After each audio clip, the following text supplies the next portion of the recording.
Have you ever stopped and wondered why the future we're living in doesn't quite look like the one we were promised? I mean, seriously, we were all supposed to have flying cars and robot butlers by now. Instead, we got, well, this. In this explainer, we're going to dig into why our vision of tomorrow is so often a total miss, and how we can all start thinking a little more clearly about what's actually on the horizon. And look, it's not just about these specific gadgets, right? It's about this whole vision of the future that we were sold for decades, in movies, in magazines, a vision that just never really showed up. And you can't help but shake the feeling that we're living in a kind of disappointing version of what was supposed to be. So, what on earth happened? Why are we so consistently bad at predicting what's next? To really get to the bottom of this, we're going to lean on a fantastic book called The Skeptics' Guide to the Future by Dr. Novella and his co-authors. It's an incredible resource that gives us a completely new lens for understanding the system behind technological predictions, and, more importantly, why we so often go completely off the rails. All right, so let's start by digging right into that gap. You know, the one between the future we dream up and the one we actually get. It's not just about the cool toys we don't have. It's about a fundamental misunderstanding of how progress even works. This quote from the book, it just nails it. Our predictions, they aren't really scientific forecasts at all. They're more like a mirror. They reflect our hopes right now, our fears right now, and especially our own biases about how we think the world should work.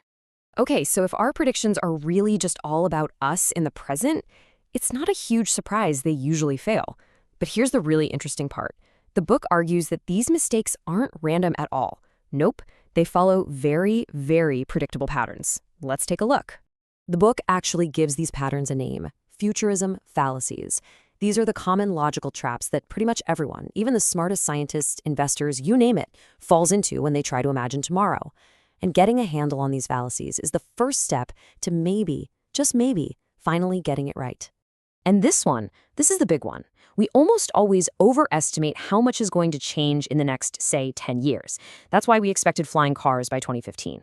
But at the same time, we drastically underestimate the truly world-changing shifts that happen over 50 years. So we're all looking up, dreaming of flying cars, and we completely miss the invention of the internet. So why? Why are we so bad at this? Why is our timing always so off? Well, the book argues it's because our brains have this little default setting. We tend to think in straight lines. We just assume that tomorrow is going to be a slightly more advanced version of today. You remember this, right? The era when the absolute coolest phone you could have was the tiniest one. It seemed totally logical to just assume they would keep shrinking, maybe until they disappeared. That's a perfect example of a straight line prediction. But that's not what happened, is it? And then, bam, 2007, the iPhone lands and just blows that entire idea completely out of the water. It wasn't just a smaller phone. It was a brand new kind of thing. It created an entirely different system where a big screen was suddenly what you wanted, completely reversing the trend. Progress wasn't a straight line. It was a total revolution.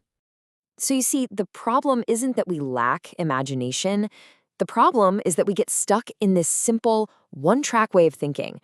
We're so focused on following one trend in a straight line that we're completely blindsided by the curveballs that change the entire game.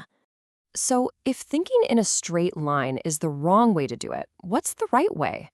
The book offers up this really powerful new metaphor. Stop thinking about technology as a single, straight line, and start thinking of it as a complex, messy ecosystem. Here's a great way to picture it. The linear view is like looking at a single tree and just watching it grow taller.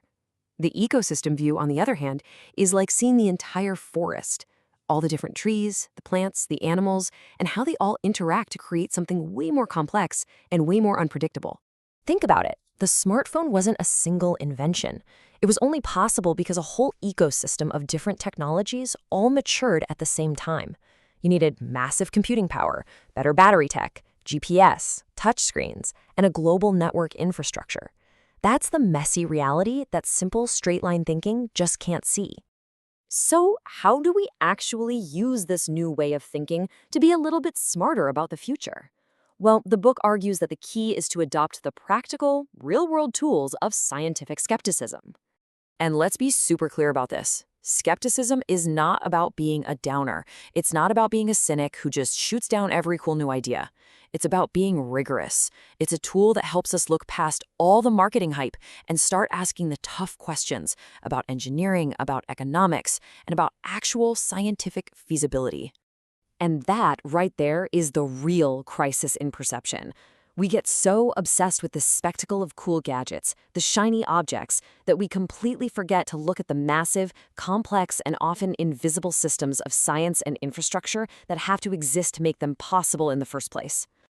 So if there's one thing you take away from all this, let it be this.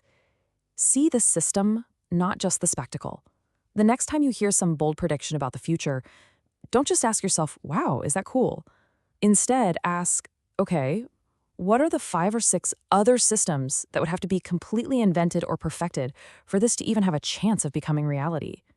Which really makes you wonder, doesn't it? What are we getting wrong today? By focusing on the spectacle, by thinking in those simple, lazy straight lines, what are the huge, systemic changes that we are completely and totally overlooking right now? And that's really what we're all about here. Our mission is to examine how these big systems shape what we believe, and hopefully give you some better tools to see things just a little more clearly. We believe this kind of analysis should be free and accessible to everyone. If you find value in what we do and you want to support the time, tools, and research that go into making these explainers, you can become a supporter on Patreon. Any support is hugely appreciated. And if you want to go way deeper on this, and trust me, there is so much more to unpack, be sure to check out our deep dive audio analysis. You can find the link right there in the description. Finally, if this is your kind of thing, please do us a huge favor and like this, subscribe to the channel, and drop a comment to let us know what books or big ideas you think we should explore next. Thanks so much for watching.